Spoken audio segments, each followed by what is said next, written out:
Hello mga kalongger. Meron po tayong bad news mga kalongger. So, meron tayong papakita. Namatay po si Uban mga kalongger.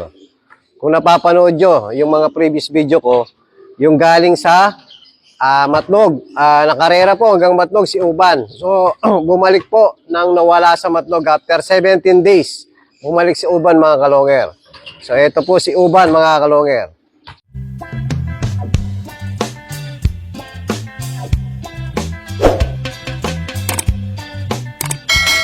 Hello mga kalongger. Ayan, nandito po tayo sa loob ng ating breederan. So, malungkot na balita. So, eto po si Uban. Ayan. Kaya tinawag natin Uban yan. Ayan, meron pong puti. Meron puti sa may ulo. Kaya tinawag natin Uban mga kalongger. Kaya pala, pinakain ko kaninang umaga, hindi na po siya tumuka.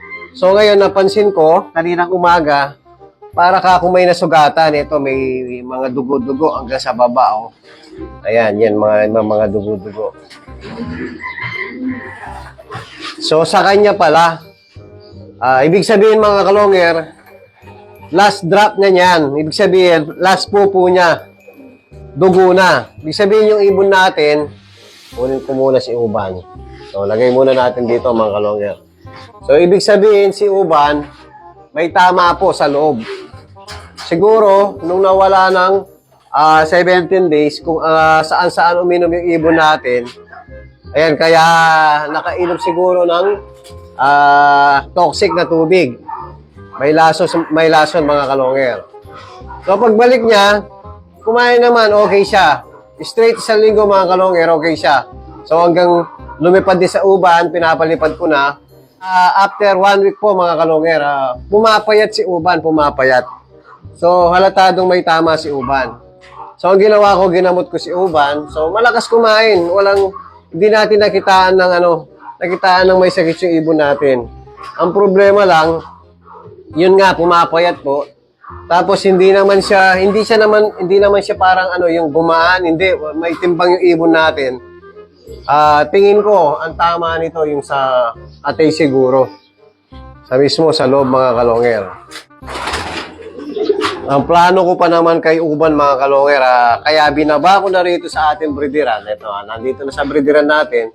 So, papatabain lang natin, tsaka natin gagamitin. Gagawin na natin breeder. Dahil, unang anak pa lang to ng pinagpares ko mga kalongger. So, ang magulang nito, Japan Kuipers. Lahi ng opal. Kalahi din ni mga kalongger. Kalahi din ni Abier. Yung nag-Abier natin, ang clock natin ng Abier. So, ibig sabihin, yung pagkapares natin dito, match din. Kasi ito pa lang yung unang anak, mga kalongger, matnog na lang na wala ibon natin. Pero nakabalik pa rin mga kalongger. Ibig sabihin, malakas ang homing ng ibon na to. So, nag-match yung pairing natin. Kaya pinagpares ko uli, mga kalongger. Pinagpares ko uli yung magulang niya.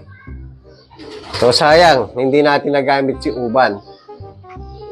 So, yung taga Pangasinan, yung kumuha sa atin ano bang pangalan no? Nakakuha ng dito, kapatid mismo, purong kapatid. Yung isang flyer natin na sinacrifice natin, so, yun ang binigay natin kay Sir, taga Pangasinan. Sir Mark ata ang pangalan nun. Yun yung, kaya gusto ko kasi mabigyan siya ng yung talagang magandang lahi din.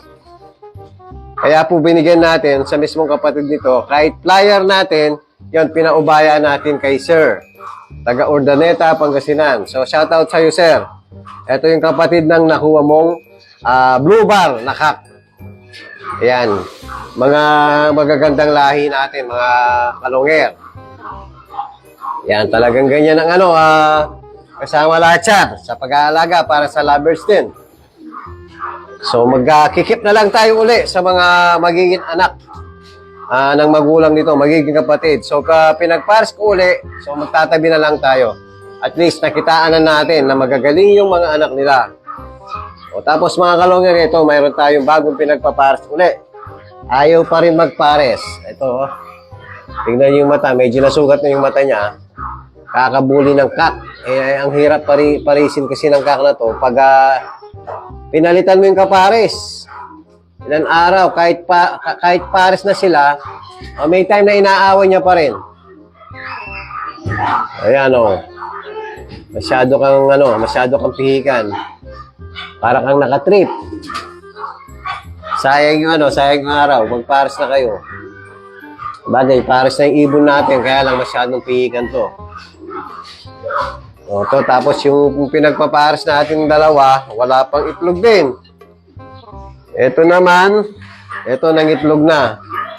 Kaya lang, ayaw maglimlim dito sa taas mga kalongger, kaya binaba ko yung pugad. Ang problema yung hen, tignan mo, naglilimlim sa flooring mismo. Ayaw pong maglimlim sa sa pugad. O maglimlim ka na, sayang nakuha ng nag-crack yung isa dahil nga initlog po sa flooring. Ayan, meron talagang ibon na may tama. May konting tama. Ayan. Katabi niya yung lagay natin. Katabi niya yung pugaran pero ayaw niya. Ayan. Oh. Maglimlim ka dyan, maglimlim ka. Sayang itlog nyo. Hindi pa niya, hindi pa, yung nandyan po, hindi pa niya original na itlog. So, dami egg lang po yung isa. Yung isa, walang semilya. So, yung original na itlog, andun po. Tinago ko muna. Baka, kasi hindi maglimlim yung hen nga, masisira lang. Pag nakita ko na naglimlim yung hen, ibabalik ko na yung original niyang itlog. O, tapos, update tayo sa bagong anak ni Batanes, tsaka ni Colson. Ayan, Grisel na naman po. Pares Grisel.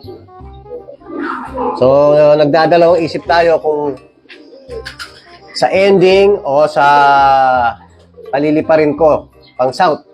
Yan. O pwedeng isang ending, pwedeng paliliparin ko isa. O, ayan. Sariwang-sariwa pa rin. O, meron pa rin. Ito, pinalaro natin. Hindi pa kinuha ng tumama eh. Ayan si Batanes. O. Hindi nagbabago yung katawan ni Batanes, mga kalongger. Kahit nagsusubo na, pero papakain na rito. O, huwag kayong mag-away. Nag-aaway yung dalawa. O, ayan si Colson. Sariwang-sariwa rin, mga kalongger. O, ayan. Paalam. Paalam na uban. Talagang ganyan, mga kalongger. So, ililibing na natin si uban. Ayan, hanggang sa muli. Salamat sa pinakita mong galing. Ayan, kahit pa paano, 500, almost 500 air distance na po yun, yung Matnog, Sorsogon sa akin. So, malayo-layo na rin yung nalakbay ni Uban. So, after 17 days, talagang inuwian tayo. So, maraming salamat. So, yan po yung update natin kay Uban, mga kalongger. At kung bago pa lang kayo sa aking channel, huwag kalimutan mag-subscribe, like, and share. At pakipindot na rin po yung notification bell, pati na rin yung po all para updated po kayo sa mga bagong video natin. So, yun lang po mga kalongger. Maraming salamat po. Keep safe and God bless.